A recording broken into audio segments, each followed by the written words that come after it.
My name is Sarah Mitchell, and until 3 weeks ago, I was a senior financial analyst at Meridian Global Solutions in downtown Seattle. The kind of person who triple-checks spreadsheets, maintains immaculate records, and actually enjoys reconciling complex accounts. The kind of person who stays late not for recognition, but because numbers tell stories that need to be heard. That Wednesday morning started like any other. Seattle rain drumming against the office windows, the gentle hum of computers, and the familiar scent of coffee from the break room. I was reviewing the quarterly financial reports when Marcus Walsh, my direct supervisor, appeared at my desk. His usual swagger was missing, replaced by something tighter, more desperate. Sarah, my office. Now, I followed him, laptop in hand, already sensing something was wrong. Marcus's office had the best view in our department, floor-to-ceiling windows overlooking Elliott Bay. But today, the blinds were drawn, casting the room in artificial shadows. "Close the door," he said, not looking up from his computer screen. I did, then took a seat across from his mahogany desk. The leather chair felt unusually cold. "We have a situation," Marcus began, his voice unnaturally calm. "The Anderson account audit revealed some discrepancies. The Anderson account, our biggest client, worth over $50 million in annual revenue. I had flagged some concerns about their numbers months ago, but Marcus had dismissed them." "What kind of discrepancies?" I asked, though something in my gut already knew. Marcus finally looked at me, his gray eyes hard as stone. $3 million worth. The room seemed to tilt slightly. $3 million. In the corporate world, that wasn't just a discrepancy. That was a career-ending catastrophe. "How?" I managed to ask. Marcus leaned back in his chair, a strange smile playing at the corners of his mouth. "Funny you should ask. According to the timestamps on the transaction records, the errors occurred during your weekly review periods." My blood ran cold. I knew exactly what he was doing. "That's impossible," I said, keeping my voice steady. "I maintain detailed logs of every review.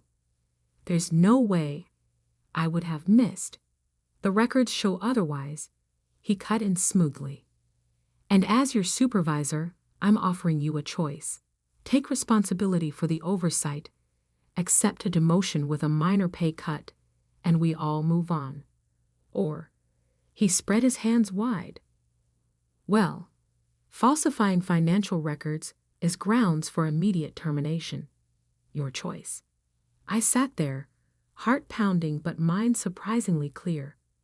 This was why he'd been so quick to dismiss my concerns about the Anderson account.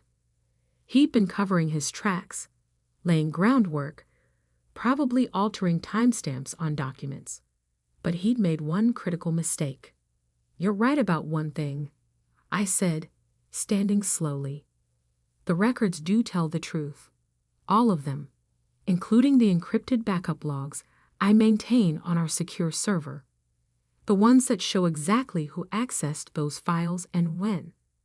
The ones that prove every alteration you made to cover up your mistakes." The color drained from Marcus's face.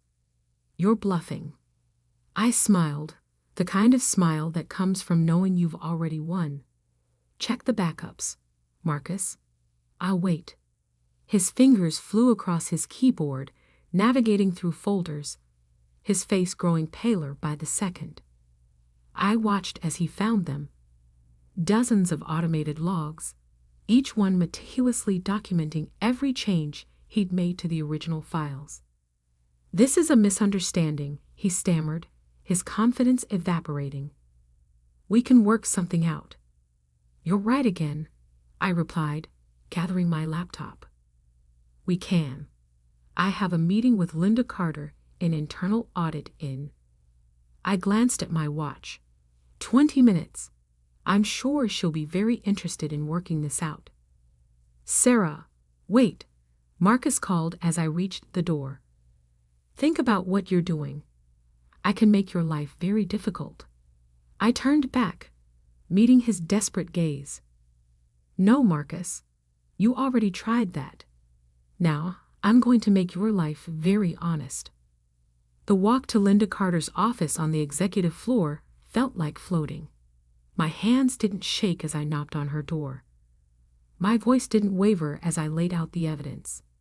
The backup logs, the original timestamps, the trail of Marcus's alterations, the attempts to frame me.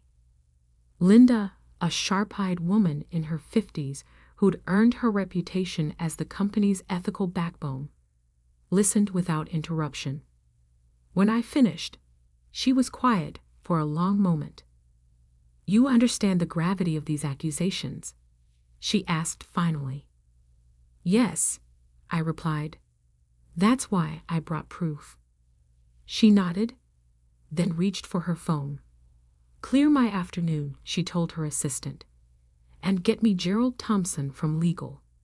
We're going to need him. What followed was 5 hours of intense scrutiny, every log examined, every timestamp verified, every alteration traced back to its source. By the time I left the office that evening, the Seattle rain had stopped, and the truth had been uncovered. Marcus was placed on immediate administrative leave, pending investigation. I was temporarily assigned to oversee his duties, but I knew this was just the beginning. The real storm was yet to come. The next morning, walking into the office felt different. Colleagues who normally barely nodded hello now stopped to chat. My inbox was flooded with meeting requests from directors and vice presidents. Everyone wanted to touch base about the Anderson account. I handled each inquiry professionally, neither gloating nor gossiping. The numbers told their own story. I didn't need to embellish them. A week into the investigation, Linda Carter called me back to her office. This time, she wasn't alone. Gerald Thompson from legal and James Morrison, our CFO, sat with her. Sarah, James began, his tone serious but not unkind. We've completed our initial review. The evidence is conclusive. I nodded, waiting. Marcus Walsh's employment has been terminated, Linda continued. The board is considering legal action regarding the attempted fraud. But that's not why we called you here, Gerald added. We need to discuss your future with Meridian Global. My heart skipped. Despite everything, despite the proof and the vindication, there was still a small part of me that feared corporate politics would somehow twist this against me. James leaned forward, a slight smile breaking through his professional demeanor. We're creating a new position, Director of Financial Integrity and Compliance. Full oversight of all major accounts, direct reporting to me, and a seat on the executive committee. I felt my eyes widen. And you're telling me this because we'd like to offer you the position, Linda finished. Your handling of this situation demonstrated exactly the kind of leadership and integrity we need. I sat there, letting the words sink in. Director, Executive Committee. The very position Marcus had always claimed I was too inexperienced to handle. Of course, James added, this would mean taking over Marcus's former office. I hope that won't be a problem. I thought about that office with its view of Elliott Bay, about the blinds Marcus always kept drawn, about the shadows he tried to hide in. No problem at all, I replied. I think that office could use some sunlight. The paperwork was signed by the end of the day.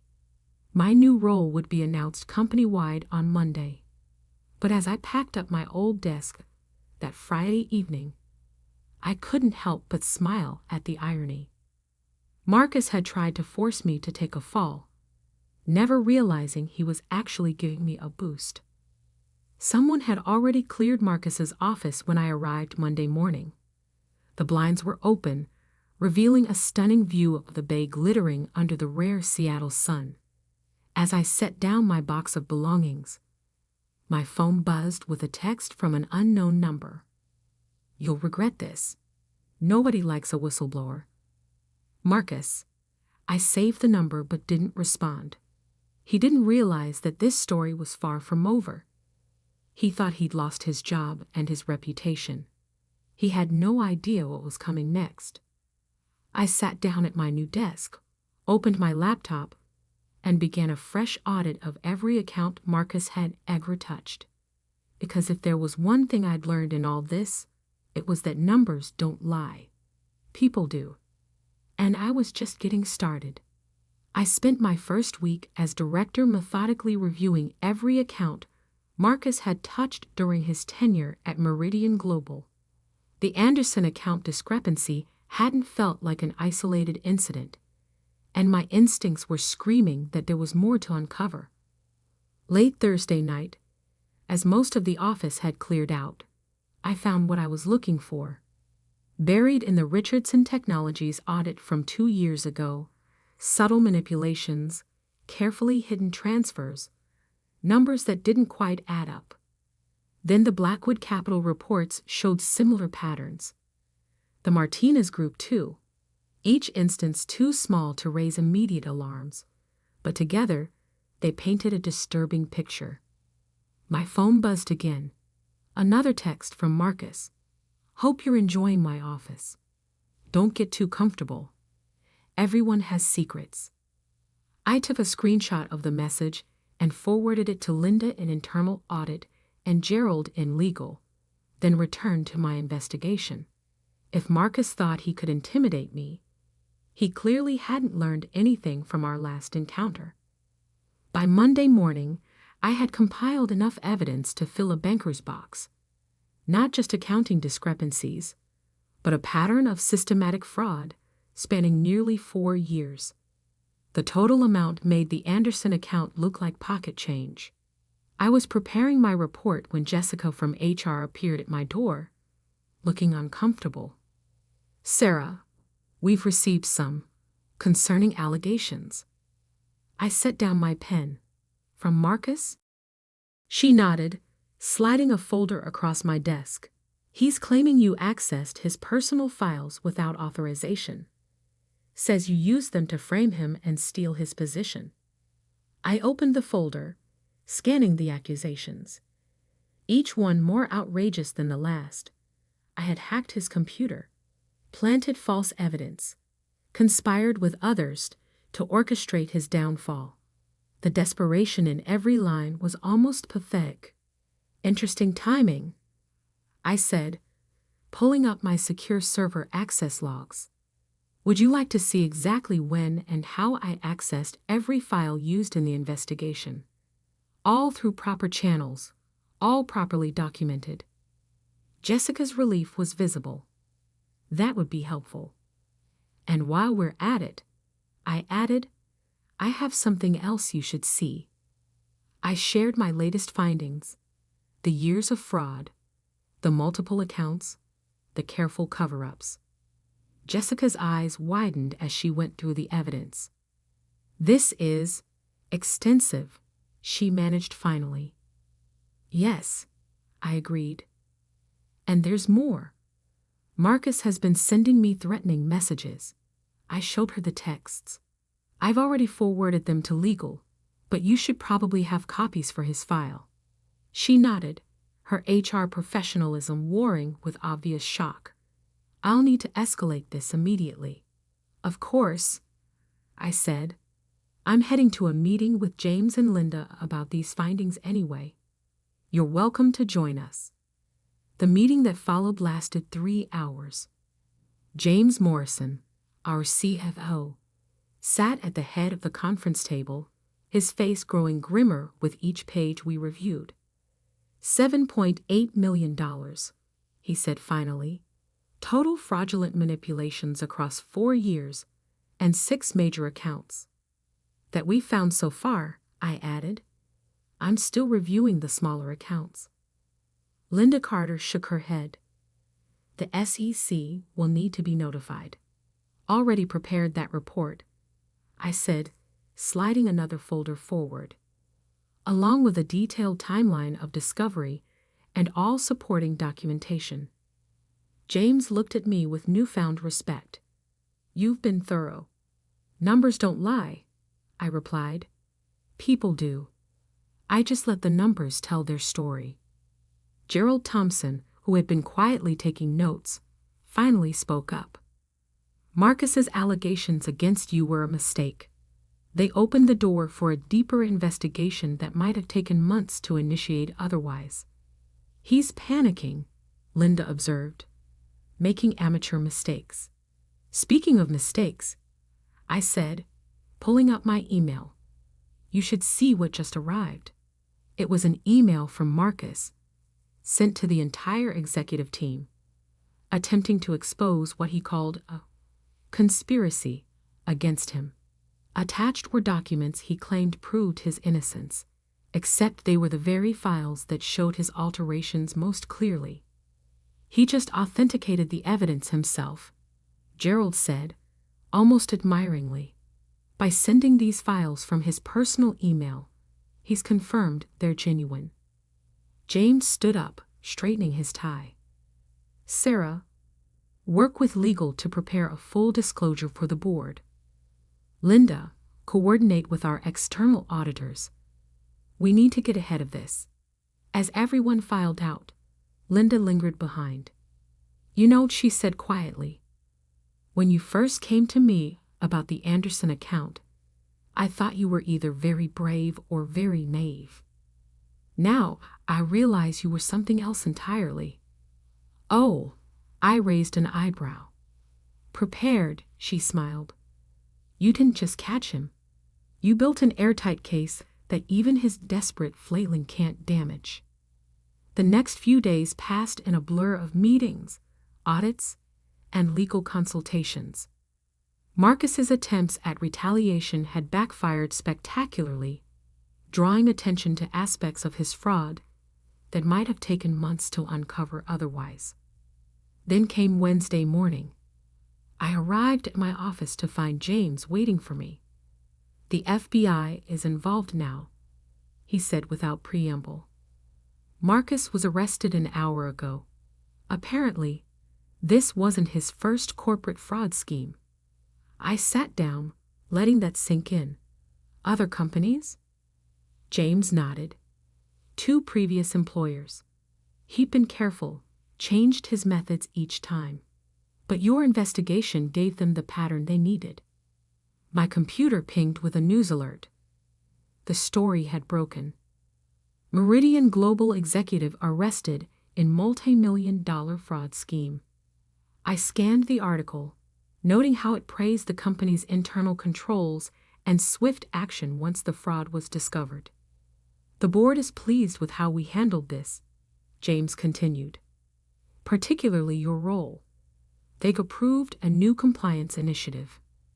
Full department, expanded authority, increased budget." "Sounds like a lot of work," I observed. "It is," he agreed. "That's why they're promoting you again. Executive Vice President of Compliance and Risk Management. Interested?" I looked around my office, the one I'd only occupied for a few weeks, the one Marcus had tried to use to threaten me. It already felt small. "When do I start?" The following Monday, I walked into my new executive suite on the top floor. Floor-to-ceiling windows offered a panoramic view of Seattle, the bay sparkling under morning sun. But it wasn't the view that made me smile. It was the email from the FBI's Financial Crimes Unit requesting a meeting to discuss their ongoing investigation into corporate fraud. Attached was a familiar name. Marcus's previous supervisor from his last job, the one who had given him a neutral reference despite suspicions of misconduct, the one who had helped him move on to Meridian Global, where he could continue his schemes. I opened my investigation files and began a new folder, because some stories don't end with one person's downfall. Sometimes they lead to deeper truths that need to be uncovered. Marcus thought he could threaten me with secrets, never realizing that secrets were exactly what I was best at exposing. My phone buzzed one last time. A final text from Marcus, probably sent just before his arrest. "You have no idea what you've started." I smiled, saving the message with all the others. Evidence was evidence, after all. "Actually," I said to my empty office, "I know exactly what I've started." 3 months later, I sat in my executive suite, reviewing the final report on Marcus's case. His guilty plea had opened up investigations at 5 other companies. 32 million in total fraud exposed, 18 conspirators charged, a web of corporate corruption unraveled because one person refused to take the fall. The view from my office now stretched beyond Seattle's skyline. I could see all the way to the mountains, clear and sharp against the horizon. But more importantly, I could see the future. One where numbers told their true stories, where integrity wasn't just a corporate buzzword, and where taking a stand didn't mean taking a fall. Linda stopped by that afternoon, a knowing smile on her face. "The board wants you to speak at the annual leadership conference," she said. "Share your insights on building a culture of transparency." "Interesting," I replied. "Any particular focus they want me to address?" "Just one," she grinned. "How to tell when someone's offering you a fall you should refuse." I thought about that moment in Marcus's office, when he tried to make me choose between my integrity and my career. He never understood that by refusing to fall, I'd actually learned to fly. "I think I can handle that," I said, turning to my computer to begin outlining my speech. Because some stories need to be told, not just for justice, but for change. The Seattle rain had returned, drumming against my office windows. But this time, it didn't sound like a warning. It sounded like applause. "My name is Sarah Mitchell, and until 3 weeks ago, I was a senior financial analyst at Meridian Global Solutions in downtown Seattle. The kind of person who triple-checks spreadsheets, maintains immaculate records, and actually enjoys reconciling complex accounts. The kind of person who stays late not for recognition, but because numbers tell stories that need to be heard." That Wednesday morning started like any other. Seattle rain drumming against the office windows, the gentle hum of computers, and the familiar scent of coffee from the break room. I was reviewing the quarterly financial reports when Marcus Walsh, my direct supervisor, appeared at my desk. His usual swagger was missing, replaced by something tighter, more desperate. "Sarah," my office. Now, I followed him, laptop in hand, already sensing something was wrong. Marcus's office had the best view in our department, floor-to-ceiling windows overlooking Elliott Bay. But today, the blinds were drawn, casting the room in artificial shadows. "Close the door," he said, not looking up from his computer screen. I did, then took a seat across from his mahogany desk. The leather chair felt unusually cold. "We have a situation," Marcus began, his voice unnaturally calm. "The Anderson account audit revealed some discrepancies. The Anderson account, our biggest client, worth over $50 million in annual revenue. I had flagged some concerns about their numbers months ago, but Marcus had dismissed them." "What kind of discrepancies?" I asked, though something in my gut already knew. Marcus finally looked at me, his gray eyes hard as stone. $3 million worth. The room seemed to tilt slightly. $3 million. In the corporate world, that wasn't just a discrepancy. That was a career-ending catastrophe. "How?" I managed to ask. Marcus leaned back in his chair, a strange smile playing at the corners of his mouth. "Funny you should ask. According to the timestamps on the transaction records, the errors occurred during your weekly review periods. My blood ran cold. I knew exactly what he was doing. That's impossible, I said,